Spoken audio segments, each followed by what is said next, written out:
ശാസ്ത്രീയ സാമവേദ പഠനം ക്ലാസ് 52. നമ്മളിന്ന് പവമാന പർവ്വത്തിലെ 5-ാമത്തെ അധ്യായത്തിലെ 5-ാമത്തെ ഖണ്ഡമാണ് നോക്കുന്നത്. ഇതിൽ 511 മുതലുള്ള മന്ത്രങ്ങളാണ്. ഇതെല്ലാം സോമത്തെ പറ്റിയാണ്. സോമം എന്ന് പറയുമ്പോൾ നമ്മൾ ഉപയോഗിക്കുന്ന വസ്തു, ഏതൊരു വസ്തുവിനും ഇൻപുട്ടായി ഉപയോഗിക്കുന്ന വസ്തുവിനാണ് സോമം എന്ന് പറയുന്നത്. സോമം ഇൻപുട്ട്. നമ്മൾ ഇൻപുട്ട് കൊടുത്താൽ സിസ്റ്റം അതിനെ ഔട്ട്പുട്ടാക്കി മാറ്റും. ഔട്ട്പുട്ടിനാണ് ഗോക്കൾ എന്ന് എല്ലാം പറയുന്നത്. ഗോക്കൾ എന്ന് പറഞ്ഞാൽ അന്നത്തെ കാലത്ത് ഗോക്കളാണ് ധനം, അതാണ് ഔട്ട്പുട്ട്. ഔട്ട്പുട്ട് കിട്ടുന്ന പുതിയ വസ്തു ഉണ്ടാക്കിയിട്ട് വിറ്റിട്ട് പണം തന്നെയല്ലേ നേടുന്നത്. അപ്പം പണവുമായിട്ട് ബന്ധിപ്പിച്ചിട്ട് പറയുകയാണ്. അപ്പം നമുക്ക് ഓരോ മന്ത്രത്തിലേക്ക് കടക്കാം. 511 പറയുന്നത് എന്താണെന്ന് വെച്ചാൽ, എല്ലാറ്റിനെയും പവിത്രീകരിക്കുന്ന സോമം പാത്രത്തിൽ വീഴുന്നു. എല്ലാറ്റിനെയും പവിത്രീകരിക്കും. നമ്മൾ എന്തിനു വേണ്ടിയാണ് കർമ്മങ്ങൾ ചെയ്യുന്നത്?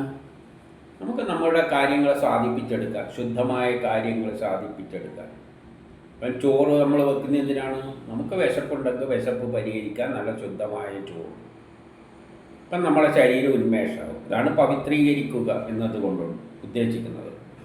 അതേ സാമവേദത്തിൽ മഴ പെയ്യ്ക്കുന്നതിനെയും വേണ്ടിയുള്ള യജ്ഞങ്ങളുണ്ട്. കൃത്രിമമായിട്ട് മഴ പെയ്യ്ക്കുന്ന, അന്നത്തെ കാലത്ത് കൃത്രിമമായിട്ട് മഴ പെയ്യ്ക്കുന്ന വളരെ പ്രധാനപ്പെട്ടതാണ്. അപ്പോൾ അവർ ഈ മന്ത്രങ്ങൾ പഠിക്കുന്നതിൻ്റെ കൂട്ടത്തിൽ മന്ത്രം ഇങ്ങനെ ഉരുവിട്ടുകൊണ്ടാണ് ആ കാലഘട്ടത്തിൽ പ്രചരിപ്പിച്ചിരുന്നത്. അല്ല എഴുതി വെച്ചിട്ടില്ല, എഴുതി വെക്കുന്ന പിൽക്കാലത്താണ്. ആദ്യം ഉരുവിട്ട് കൊണ്ടുവരികയാണ്. അപ്പോൾ ഉരുവിടുന്നവർക്ക് എന്തെങ്കിലും ഗുണം കിട്ടണ്ടേ? അതുകൊണ്ട് ആ ഉരുവിടുന്നതിൻ്റെ ഇടക്ക് കെമിസ്ട്രിയാണ് സാമവേദം. അപ്പോൾ ആ കെമിസ്ട്രി തത്വം ഉപയോഗിച്ചുകൊണ്ട് മഴ പെയ്യാനുള്ള ചില യജ്ഞങ്ങളും നടത്തും ആ കൂട്ടത്തിൽ.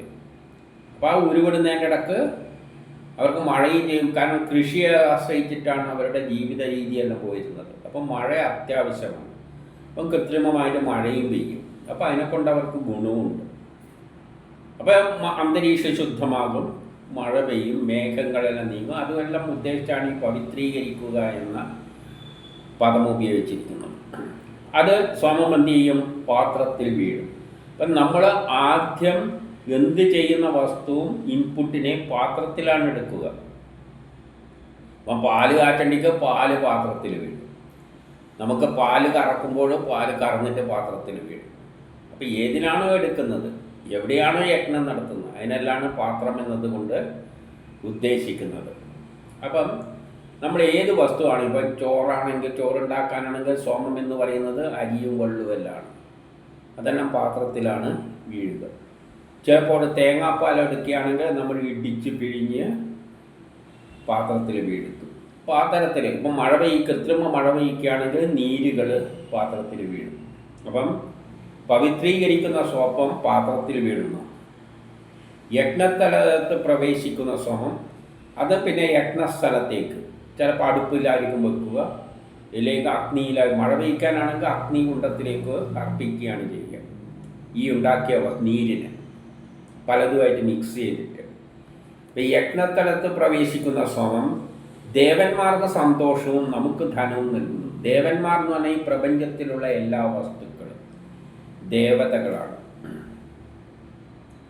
ഈ യജ്ഞത്തെ അവിടെ പൂർത്തീകരിക്കുന്ന ശക്തിക്കാണ് ഇന്ദ്രൻ എന്ന് പറയുന്നത്. ഇന്ദ്രൻ ദേവതയാണ്.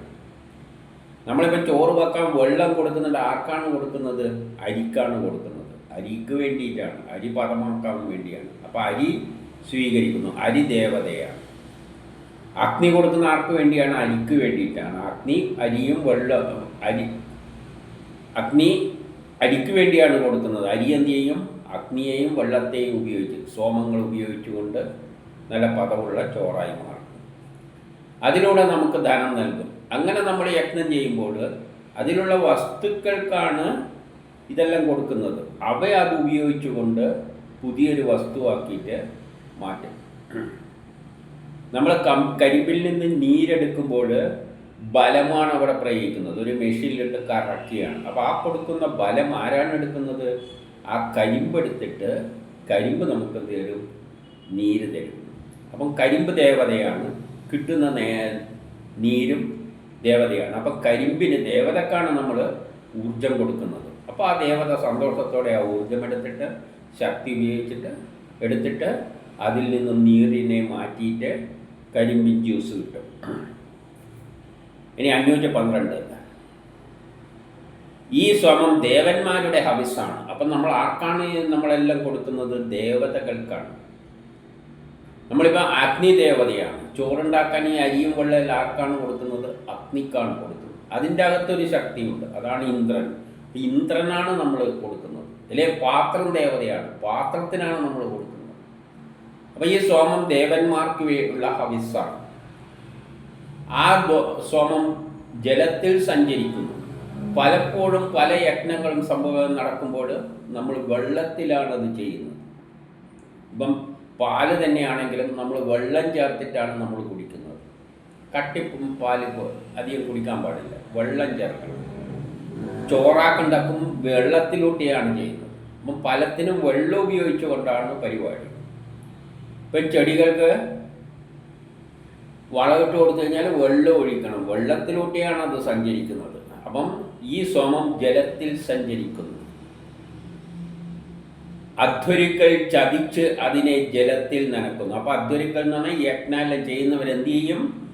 അതിനെ ചതച്ചിട്ട്, ഇപ്പം തേങ്ങാപ്പാൽ എടുക്കുകയാണെങ്കിൽ തേങ്ങാനെ ചതിച്ചിട്ട് ചതച്ചിട്ട് അധ്വരികൾ എന്താണ് ചെയ്യുക?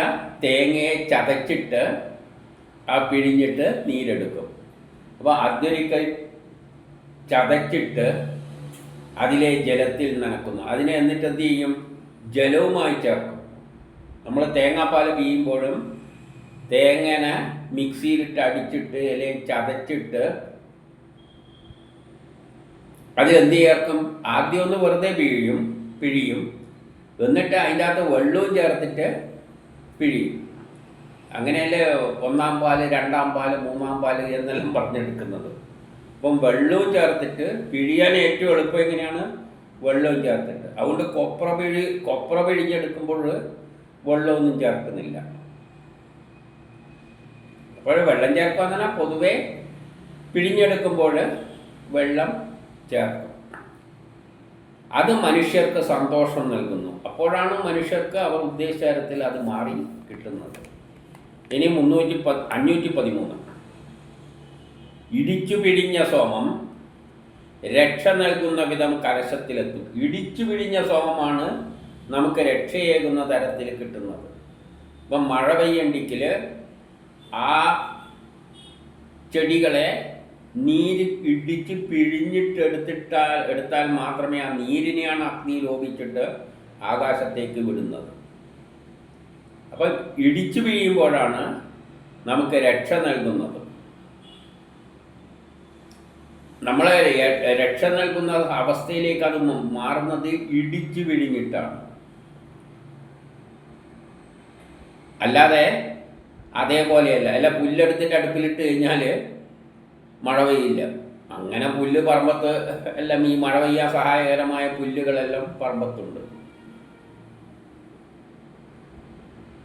മേഘം മഴയാക്കി മാറ്റേണ്ടത്. അതിനുകൊണ്ട് തീ കൊടുത്തു കഴിഞ്ഞാൽ മഴ പെയ്യൊന്നുമില്ല. അപ്പം അതിൻ്റെ നീര് ഇടിച്ച് പിഴിഞ്ഞെടുക്കണം. അപ്പോഴാണ് രക്ഷയായിത്തീരുന്നത്. അതായത് നമ്മുടെ ആഗ്രഹം സാധിക്കണ്ടെങ്കിൽ അതിനെ ഇടിച്ച് പിഴിയണം. ഇപ്പം തേങ്ങാപ്പാൽ വെറുതെ തേങ്ങ കിട്ടിയാൽ പായസം ഉണ്ടാക്കാൻ പറ്റില്ലല്ലോ.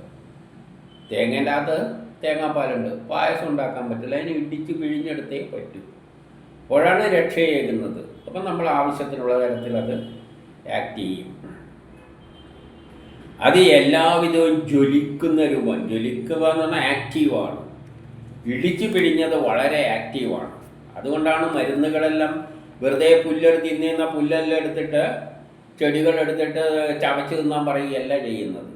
അവർ അതിന് ഇടിച്ച് പിഴിഞ്ഞിട്ട് സംസ്കരിച്ചിട്ടാണ് മരുന്നാക്കിയിട്ട് ഉപയോഗം. അപ്പോഴാണത് എന്ത് ചെയ്യുന്നത്? ജ്വലിക്കുന്ന രൂപത്തിൽ നമ്മുടെ ശരീരത്തിൽ ജ്വലിക്കും, അതിന് ശക്തി കൂടും. ഇനി 514. ദേവകൾക്ക് പാനം ചെയ്യുന്ന അവസ്ഥയിലാണ് നീ ഉള്ളത്. ദേവകൾ കൊടുക്കുന്ന വസ്തുക്കൾക്ക്, ദേവതകൾ എന്ന് പറഞ്ഞാൽ ഇപ്പം മരുന്ന് നമ്മൾ കുടിച്ചു കഴിഞ്ഞാൽ നമ്മുടെ ശരീരത്തിൻ്റെ അകത്തുള്ള ഓരോ അവയവങ്ങളും ദേവതകളാണ്. ദേവത എന്ന് പറഞ്ഞാൽ 30 കോടി ഉണ്ട് എന്ന് പറഞ്ഞിട്ടില്ലേ? ഈ പ്രപഞ്ചത്തിലുള്ള എല്ലാ വസ്തുക്കളും ദേവതകളാണ്. ജലം ദേവതയാണ്, അഗ്നി ദേവതയാണ്. അപ്പം നമ്മുടെ ശരീരത്തിൽ ഈ കൊടുക്കുന്ന മരുന്ന് എടുക്കുന്ന അവയവങ്ങളെല്ലാം ദേവതകളാണ്. അപ്പം ദേവതകൾക്ക് പാനം ചെയ്യുന്ന അവസ്ഥയിലാണ് നീ ഉള്ളത്. അപ്പം ശരീരത്തിന് ദഹിക്കുന്ന അവസ്ഥയിൽ വേണം സോമത്തെ എടുക്കാൻ. ദഹിക്കാത്ത അവസ്ഥയിലാക്കിയിട്ട് ഇപ്പോൾ ഇരുമ്പ്, ശരീരത്തിന് ഇരുമ്പിൻ്റെ അംശം ആവശ്യമുണ്ട്. അതുകൊണ്ട് ഒരു കഷ്ണം ഇരുമ്പെടുത്തിട്ട് അങ്ങ് വിഴുങ്ങി വെച്ചാൽ മതിയോ? പറ്റൂല. അപ്പം പാനം ചെയ്യുന്ന അവസ്ഥയിലാണ് നീ ഉള്ളത്. അപ്പം ഇരുമ്പിനെ അയൺ ടോണിക് ആക്കിയിട്ടെല്ലാം മാറ്റും, എന്നിട്ടാണ് എടുക്കുന്നത്. അത് സിന്ധുവിനെ പോലെ, സിന്ധു നദിയെ പോലെ സമ്പൂർണവും അഭിവൃദ്ധി പ്രാപിച്ചതുമാണ്. സിന്ധു നദി ഇങ്ങനെ ഒഴുകുന്നത് പോലെ അതാ അഭിവൃദ്ധി, ആ സ്ഥലത്തെ മുഴുവൻ പുഷ്ടിപ്പെടുത്തുന്നതാണ്. അങ്ങനെയാണ് ഒഴുകുന്നത്. അതുപോലെ അഭിവൃദ്ധി പ്രാപിച്ചതാണ് പിഴിഞ്ഞെടുത്ത നീര്. അത് മതരൂപത്തിൽ കലശത്തിൽ പ്രവഹിക്കും. മതം പിടിപ്പിക്കുന്ന തരത്തിൽ പിഴിഞ്ഞെടുത്തതിന് നല്ലൊരു, നമ്മളെ മത്ത് പിടിപ്പിക്കുന്ന ഒരു സ്വഭാവമുണ്ട് പിഴിഞ്ഞെടുത്ത. അത് നമുക്ക് മനസ്സിലാകാൻ വേണ്ടിയാണ് മദ്യം മാതിരി. മദ്യം കുടിച്ചാൽ നല്ല തലക്ക് പിടിക്കുന്ന മാതിരി ഇതിനെ പിഴിഞ്ഞെടുത്ത് കഴിഞ്ഞാൽ അത് നമ്മളെ മരുന്നുകൾ പിഴിഞ്ഞെടുത്തിട്ട്, ചെടിയിൽ നിന്നും പിഴിഞ്ഞെടുത്തിട്ട് കുടിച്ചാൽ അത് മത്ത് പിടിക്കുന്ന പോലെ നമ്മളെ ശരീരത്തിന് പിടിക്കും. 515. പിഴിഞ്ഞെടുത്ത സോമമാണ് പരിശുദ്ധമായി കലശത്തിൽ എത്തുന്നത്. പിഴിഞ്ഞെടുത്തത് എന്തായിരിക്കും? പരിശുദ്ധമാണ്. തേങ്ങ പരിശുദ്ധമല്ല, അതിനകത്ത് വേണ്ടാത്ത കുറേ ചണ്ടിയല്ലോ. പൈനെല്ലെടുത്ത് ദൂരെ കളഞ്ഞിട്ട് ഇടിച്ചെടി പിഴിഞ്ഞെടുക്കുമ്പോൾ പിന്നെ അത് പരിശുദ്ധമായ പാലാണ്. ചണ്ടിയെല്ലാം ദൂരെ കളഞ്ഞു, അതാണ് കലശത്തിലെത്തുന്നത്. അപ്പോൾ ഇടിച്ചിട്ട് പിഴിയുമ്പോൾ പിന്നെ എവിടെ എത്തും? കലശത്തിൽ ശേഖരിക്കും. കുതിര എന്നോണം പച്ച നിറത്തിലുള്ള അത് ധാരയായി പ്രവഹിക്കുന്നു. അപ്പം നീരുകൾ എടുക്കുമ്പോൾ അത് പച്ച നിറത്തിലുള്ള പെൺകുതിരകളെ പോലെ എന്ന് പറഞ്ഞാൽ, കുതിര എന്ന് പറയുമ്പോൾ ശക്തി, പെൺകുതിരയെ പോലെ എന്ന് പറഞ്ഞാൽ സൗമ്യമായ, അതേസമയം നല്ല ശക്തിയുള്ള രൂപത്തിലാണ് അതുള്ളത്. അതാണ് സന്തോഷം നൽകുന്നത്. നമുക്ക് തേങ്ങേനെ കാട്ടിയ സന്തോഷം എന്തിനായിരിക്കും? തേങ്ങ പാലിനായിരിക്കും. അതുകൊണ്ട് ചെടി കിട്ടിയിട്ട് കാര്യമില്ല, അതിനെ ഇടിച്ച് പിഴിഞ്ഞ് ആ ദ്രവരൂപത്തിലാക്കുമ്പോഴാണ് നമുക്ക് സന്തോഷം നൽകുന്നത്. അപ്പോഴാണ് നമ്മുടെ ശരീരത്തിനായി ശരിക്ക് പിടിക്കുക. ഇനിയോ 516. ഈ സോമത്താൽ എല്ലാ ദിവസവും സന്തോഷപൂരിതമാണ്. നമ്മളെല്ലാ ദിവസവും സോമം ഉപയോഗിച്ചിട്ടാണ് രാവിലെ എണീക്കുമ്പം സോമം. എന്ത് സോമം? ചായ എന്ന സോമം. ചായപ്പൊടിയിലുള്ളതും പഞ്ചസാരയിലുള്ളതും പാലിലുള്ളതിനും എല്ലാം ചേർത്ത് ഒരു ചായ രൂപത്തിലാക്കി ചണ്ടിയെല്ലെടുത്ത് കളഞ്ഞ് അരിച്ച് ചായപ്പൊടിയിലിട്ട് തിളപ്പിച്ച് അരിച്ചെടുക്കുന്നു. അപ്പം നല്ല ദ്രാവകത്തിലെ ചായപ്പൊടിയോടുകൂടി തിന്നു കഴിഞ്ഞാൽ ഇടയ്ക്കിങ്ങനെ തുപ്പിക്കൊണ്ടിരിക്കേണ്ടി വരും. അതുകൊണ്ട് നമുക്ക് സന്തോഷം കിട്ടുന്ന എപ്പോഴാണ്? അത് നല്ലോണം സോമം എല്ലാ ദിവസവും ശുദ്ധമായ സോമം നമുക്ക് കിട്ടുമ്പോൾ നമുക്ക് സന്തോഷം കിട്ടുന്നു. അപ്പോൾ രാവിലെ തന്നെ തുടങ്ങുന്നുണ്ട് ഇടിക്കലും പിഴിയലുമെല്ലാം. അതിലൂടെ എനിക്കെതിരായ രാക്ഷസരെ ഇല്ലാതാക്കുന്നു. രാക്ഷസർ എന്ന് പറഞ്ഞാൽ നമുക്ക് ദ്രോഹം ചെയ്യുന്നവർ. ശരീരത്തിൽ വിശപ്പുണ്ടാവുക എന്ന് പറഞ്ഞാൽ വയറ്റുന്ന് വിശപ്പുണ്ടാകുന്ന ഒരു രാക്ഷസ പ്രവൃത്തിയാണ്. വിശപ്പ് എന്നത് പറയുന്ന രാക്ഷസനാണ്, അതിനെ ഇല്ലാതാക്കാം. ദാഹം എന്നത് തന്നെ രാക്ഷസനായിട്ടെടുക്കാം. വെള്ളം കുടിച്ചാൽ ദാഹം തീരും. നമ്മളെ എല്ലാ തടസ്സങ്ങളെയും എല്ലാം മാറ്റാൻ വേണ്ടിയിട്ടാണ് യജ്ഞങ്ങൾ ചെയ്യുന്നത്. അപ്പം നമ്മുടെക്കെതിരായ രാക്ഷസരെ ഇല്ലാതാക്കുക. രാക്ഷസർ എന്ന് പറഞ്ഞാൽ യഥാർത്ഥത്തിൽ അല്ലാതെ ഇങ്ങനെ വേറെ ആരും ഇല്ല. നമുക്കെതിരായി തീരുന്നതല്ല രാക്ഷസരോ പിശാചോ കുട്ടിച്ചാത്തനോ എന്തോന്ന് വേണമെങ്കിൽ പറയാം. ഇനി 517. അനേകം പേർ പിഴിയുന്ന സോമം ഛന്ദസ്സിനാൽ പ്രേരിക്കപ്പെടുന്നു. അനേകം പിഴി. അപ്പം യജ്ഞങ്ങൾ ചെയ്യേണ്ടപ്പോൾ കുറേ പേര് കൂടിയിട്ട് പിഴിയും. അല്ലെങ്കിൽ ഒരു വീട്ടിൽ തന്നെ ഞാനാണ് പിഴിയുന്നുണ്ടെങ്കിൽ വേറെ വീട്ടിൽ വേറെ ആളും ഇതേ ആവശ്യത്തിന് വേണ്ടി പല സാധനങ്ങൾ പിഴിഞ്ഞെടുക്കുന്നുണ്ടാകും. അപ്പം അനേകം പേർ പിഴിയുന്ന സോമം ഛന്ദസ്സിനാൽ പ്രേരിപ്പിക്കുന്നത്. ഛന്ദസ് എന്ന് പറഞ്ഞാൽ വേദമന്ത്രങ്ങൾ സയൻസാണ്. അത് ഛന്ദസ്സിൻ്റെ അടിസ്ഥാനത്തിൽ മനസ്സിലാക്കണം. വേദമന്ത്രത്തിൻ്റെ അർത്ഥം ഛന്ദസ്സുകളുടെ അടിസ്ഥാനത്തിലേ മനസ്സിലാക്കാൻ പറ്റുകയുള്ളൂ. ഇത് കെമിസ്ട്രി ആണോ, ഇത് ഫിസിക്സ് ആണോ, ഇത് റോക്കറ്റിനെ പറ്റിയുള്ളതാണോ, ഇത് പാചകം ചെയ്യുന്നതിനെ പറ്റിയുള്ളതാണോ, അല്ല ചെടികൾ നടുന്നതിനെ പറ്റിയുള്ളതാണോ, നല്ല വേദമന്ത്രത്തിൻ്റെ അർത്ഥം മനസ്സിലാക്കിയിട്ട് ഛന്ദസ്സിൻ്റെ അടിസ്ഥാനത്തിൽ. അപ്പം ഛന്ദസ്സിലൂടെയാണ് പ്രേരിപ്പിക്കപ്പെടുന്നത്. അവ തന്നെയാണ് ശ്രോതാക്കൾക്ക് സന്തോഷവും ധനവും നൽകുന്നത്. അപ്പോൾ വേദമന്ത്രങ്ങൾ സയൻസാണ്. ആ സയൻസിൻ്റെ അർത്ഥം മനസ്സിലാക്കണമെങ്കിൽ ഛന്ദസ്സുകൾ വേണം. ഛന്ദസ്സിലൂടെ അർത്ഥം മനസ്സിലാക്കിയിട്ട് പ്രയോഗിക്കുമ്പോഴാണ് നമുക്ക് സന്തോഷം കിട്ടുന്നത്. അപ്പം വേദത്തിൽ ഒരു മന്ത്രമുണ്ടെങ്കിൽ അത് സാമ്പാർ ഉണ്ടാക്കുന്ന മന്ത്രമാണെങ്കിൽ അത് സാമ്പാർ ഉണ്ടാക്കുന്നതാണോ, അല്ല വല്ല ചെടികൾക്കുള്ള വല്ല മരുന്നാണോ, അല്ല റോക്കറ്റിൽ ഉപയോഗിക്കുന്ന കാര്യമാണോ അവിടെ പറയുന്നത് എന്ന് മനസ്സിലാക്കേണ്ടെങ്കിൽ ഛന്ദസ്സിലൂടെ മനസ്സിലാക്കണം. ഛന്ദസ്സിലൂടെ മാത്രമേ ഈ വരി പാചകവുമായിട്ട് ബന്ധപ്പെട്ടതാണോ എന്നെല്ലാം മനസ്സിലാക്കാൻ പറ്റുള്ളൂ. അപ്പം ഛന്ദസ്സിലൂടെയാണ് നമ്മൾ വേദമന്ത്രങ്ങളെ പ്രയോഗിച്ചിട്ട് നമുക്കെന്ത് ചെയ്യുന്നത്, സന്തോഷവും കിട്ടും, ധനവും നൽകും. സയൻസിലൂടെ വേദമന്ത്രങ്ങളെ ഉപയോഗിച്ചുകൊണ്ട് പുതിയ പുതിയ കർമ്മങ്ങളെല്ലാം ചെയ്തുകൊണ്ട് നമുക്ക് ധനം നേടാം. ഇനി 500 പാട്ട്. അത് ഇറ്റിറ്റു പാത്രത്തിൽ മുകളിലൂടെ പതിക്കുമ്പോൾ നാം സന്തുഷ്ടരാകും. ഇങ്ങനെ പിഴിഞ്ഞെടുക്കുമ്പോൾ നമുക്ക് സന്തോഷമാണ്. ഇപ്പോൾ പശുവിൻ്റെ അകടിൽ നിന്ന് തന്നെ ഇങ്ങനെ പിഴിഞ്ഞെടുക്കുമ്പോൾ പാത്രത്തിൽ നിറയുന്ന അനുസരിച്ച് നമുക്ക് സന്തോഷമാണ്. ഇത്ര ലിറ്റർ കിട്ടിയല്ലോ. ശരിക്കും വരുന്നില്ലെങ്കിൽ നമുക്ക് ദുഃഖമായിരിക്കും. അപ്പം പിഴിഞ്ഞെടുക്കും തോറും നമ്മുടെ സന്തോഷം കൂടും പാത്രത്തിൽ വീഴുമ്പോൾ. ഇനി 519. അത് പരിശുദ്ധവും പെണ്ണാടിൻ്റെ രോമത്താൽ പാത്രത്തിൽ ഇറ്റിറ്റ് വീഴുന്നു. അങ്ങനെ പിഴിഞ്ഞെടുത്തതിനെ പിന്നെ എന്ത് വേണം, അരിക്കണം. എപ്പോഴും പിഴിഞ്ഞെടുത്ത് കഴിഞ്ഞാൽ അധികവും അരിച്ചെടുക്കും. പിഴിഞ്ഞെടുത്തിട്ട് അരിച്ചെടുക്കണം. ചിലതൊന്നും അരിക്കേണ്ട ആവശ്യമില്ല. ഇപ്പോൾ കരിമ്പിൻ ജ്യൂസ് തന്നെയാണെങ്കിലും പിഴിയുമ്പോൾ ചിലപ്പോൾ ആ മെഷീനൊന്നും ശരിയല്ലെങ്കിൽ ചിലപ്പോൾ അവിടെ നല്ല പൊടിഞ്ഞു വീണെന്ന് വരും. അപ്പോൾ ആ കരിമ്പ് ജ്യൂസ് എന്ത് ചെയ്യും, അരിക്കും. നമ്മൾ കണ്ടില്ല, മിക്സിയിലെല്ലാം ഇട്ടിട്ട് പിഴിയുമ്പോൾ പിന്നെ അവസാനം അവർ അരിച്ചിട്ടാണ് ജ്യൂസ് തരുന്നത്.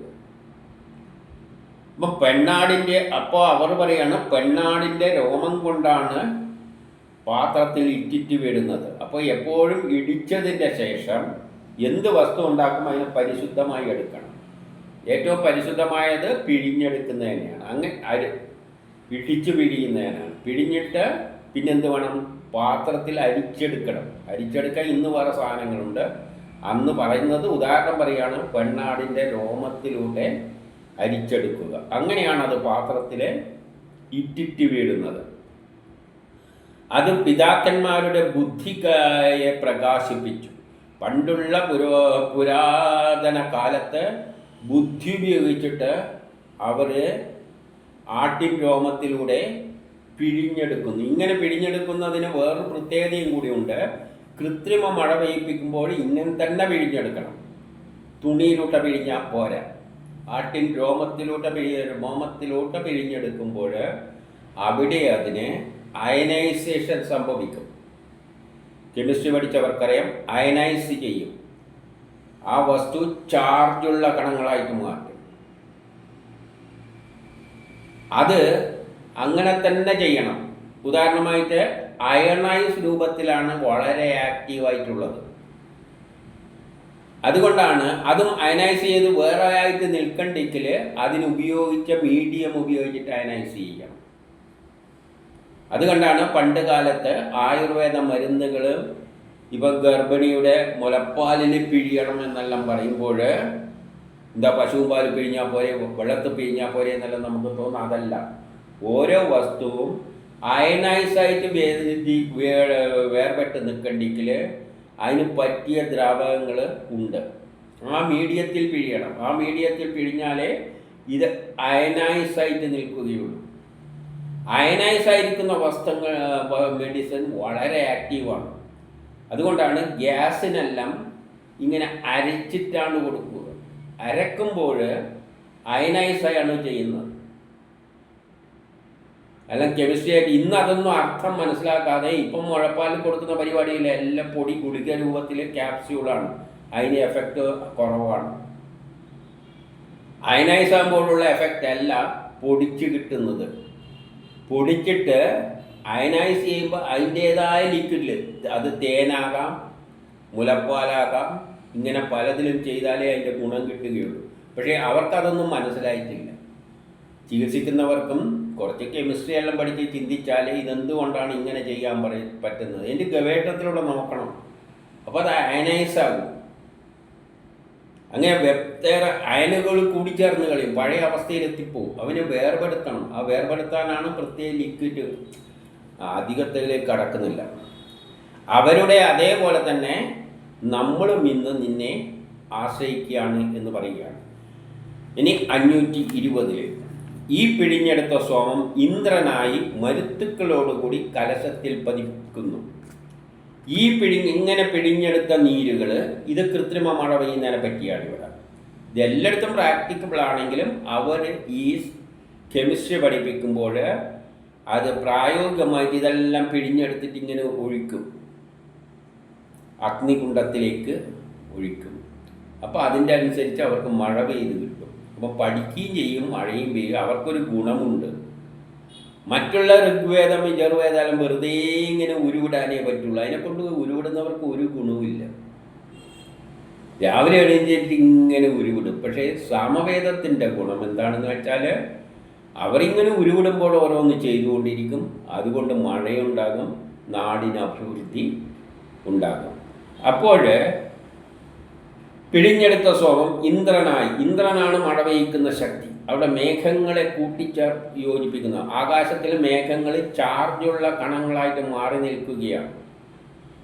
ആ ചാർജുള്ള കണങ്ങൾക്ക് കൂടിച്ചേരാനുള്ള ഭയങ്കര താല്പര്യമുണ്ട്. ആ കൂടിച്ചേരുന്ന ഇതിനാണ് എന്ത് ചെയ്യുന്നത്, സ്പാർക്ക് ചെയ്യുന്ന ഇടിമിന്നലായിട്ട് അതിൻ്റെ വെപ്രാളമാണ് കൂടിച്ചേരാൻ. അപ്പോൾ ഇവയെ വേർതിരിച്ച് നിർത്തിയിരിക്കുകയാണ് അന്തരീക്ഷത്തിൽ. അതിനൊരു അസുരനുണ്ട്. അസുരനാണ് വേർപെടുത്തി നിർത്തുന്നത്. അപ്പോൾ ഇന്ദ്രൻ പോയിട്ട് എന്ത് ചെയ്യും, ആ അസുരനെ കൊന്നിട്ട് ഇവരെ തമ്മിൽ യോജിപ്പിക്കുക. അപ്പോൾ ഇതെല്ലാം ബലങ്ങളാണ്, ശക്തികളാണ്.